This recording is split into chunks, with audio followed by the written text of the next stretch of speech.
হাদিসের মধ্যে আসছে যে নারী ভুরু ফ্লাক করে, ভুরু উঠায়, পার্লার নামে একটা জগৎ আছে, সেখানে যাওয়ার পরে এরকম ভুরুগুলা উঠায়, এটাকে বলা হয় ভুরু ফ্লাক। এই নারীর উপর আল্লাহ রসুলের অভিশাপ চলে।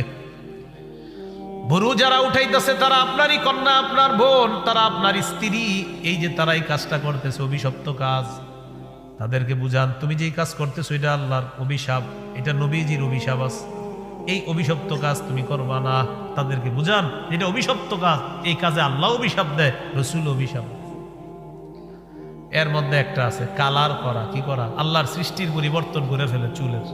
ছেলেটার বয়স মাত্র 21-22 বছর, হে সাদা চুল বানায় ফেলছে, লাল চুল বানায়। আরে ঘটনা কি? লাল চুল তো আমগো দাদার, সাদা চুল আমগো দাদার, আপনার চুল সাদা কেন? অসুস্থ নাকি? না, কি এটাই ফ্যাশন। ইবলিস আল্লাহর কাছে চ্যালেঞ্জ করছে, ওয়ালা আমুরান্নাহুম ফালা ইউগাইয়িরুন্না খালকাল্লাহ। আল্লাহ মানুষকে আমি কুমন্ত্রণা দিব, তাদেরকে আমি এমন কাজ করাবো তারা তোমার সৃষ্টি পরিবর্তন করে দিবে। এখন কোটি কোটি টাকা খরচ করে আপনার সৃষ্টির পরিবর্তন করা হচ্ছে, কোটি কোটি টাকা খরচ করে দেখবেন জিব্বা, নাক, টাক কি করে ফেলতেছে, কোটি কোটি টাকা খরচ করে। তো ইবলিস বলছে যে আমি তোমার সৃষ্টি পরিবর্তন করাবো তাদেরকে দিয়ে, মানুষকে দিয়ে, মাখলুককে দিয়ে। আমি কি করব? খালেকের যে সৃষ্টি, এই খালেকের সৃষ্টি আমি মাখলুকের দ্বারা পরিবর্তন করানোর এই ফিতনা আমি লাগিয়ে দেব। এটা ইবলিস বলছে সূরা নিসা। তো চুলগুলা পরিবর্তন করে ফেলে। আপনারা যুবক যারা আছেন, আপনারা যদি বিয়ে করেন তো বিয়ের আগে তো মেয়েরে দেখতে যান, কন্যা পক্ষকে দেখতে যান।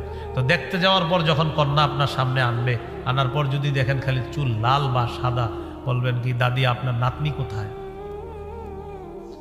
তো পাশ থেকে আপনাকে কানে একজন বলবে এটাই পাত্রী। আপনি বলুন ও আচ্ছা, আসলে আমার দাদির চুল লাল, তো এই জন্য ভেবেছি এটা কি দাদি কিনা বা কেউ।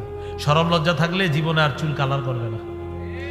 হ্যাঁ ঠিক আছে, আর ঠিক তো ঠিক আছে, বাকি ছেলেরাও কালার করে। কোন মেয়ের সামনে যদি এরকম ছেলে পরে, মা বোনরা আমার বয়ান যারা শুনতেছেন মাইকে শুনেন, আপনারে বিয়ে করার জন্য কোনো ছেলে আসছে, আর যদি দেখেন খালি চুল সাদা লাল, বয়স মাত্র তার 22-23, একটা অসুস্থতা, এটা ভিন্ন বিষয়। কিন্তু 25-26 বছরে বুঝাই যাচ্ছে যে সে চুল কালার করছে। আপনিও বলবেন দাদা আপনার নাতি কোথায়? সরাসরি কেন? পাশ থেকে কেউ বলবে এটাই পাত্র, তখন আপনি বলবেন আমার দাদার চুল সাদা, এই জন্য আমি ভাবলাম সাদা কিনা। এই যারা বেশিরভাগ টিকটক ইত্যাদি করে, বেশিরভাগ দেখবেন চুল সাদা করবে, আর এটা যুব সমাজের মধ্যে আপনার পুরা ভাইরাসের মতো ছড়ায় দিচ্ছে।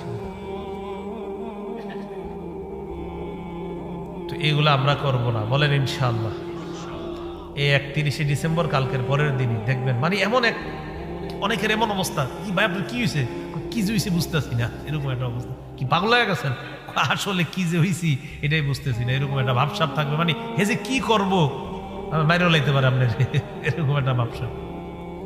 12টার পরে আমরা ঢাকা গিয়ে ঢুকবো, আরে এই সেই না, এই দিক দিয়ে না, ওই রাস্তা না, ওটা দিয়ে ঢুকেন, ওখান দিয়ে যান, এই দেন। মানে বিভিন্ন রাস্তার গলি বন্ধ পাবো, কেউ খেলতেছে, গান চালাইতেছে। ওই যে বললাম 4টা বাজে তাহাজ্জুদ পুরা ঘুমাবে, তো এরকম গান টান চালায়, বাস এই রাস্তায় ঢুকতে দিবে না, ওইটা দিয়ে যান, ওইটা দিয়ে দিবে না, আর একটা দিয়ে যান। আরে ভাই হইলোটা কি?